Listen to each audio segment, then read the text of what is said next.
For a long time, path tracing felt like something Intel GPUs were simply not meant to handle.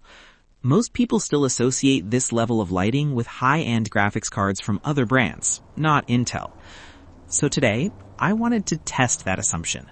This is Cyberpunk 2077, one of the most demanding games for path tracing, running on an Intel Arc B580.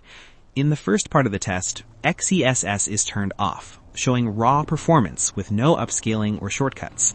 In this configuration, the game averages around 22 frames per second. Visually, the difference is immediately noticeable. Path tracing adds more realistic lighting, cleaner reflections, and a much more natural-looking world. But at around 22 FPS, the experience clearly sits on the edge of playability. Now, let us change the approach. In the second part of the test, XeSS is enabled in quality mode. The focus here is to improve performance while keeping the image as close to native resolution as possible. With XeSS turned on, the average frame rate jumps to around 41 FPS. That difference completely changes how the game feels. The lighting and global illumination remain impressive, reflections still look convincing, but gameplay becomes far smoother and more responsive.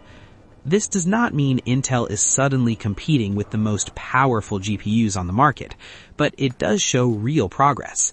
Path tracing on Intel is no longer just a technical experiment. For a mid-range GPU like the Arc B580, going from roughly 22 FPS to over 40 FPS with XeSS is a meaningful step forward, and a clear sign that Intel graphics are finally maturing.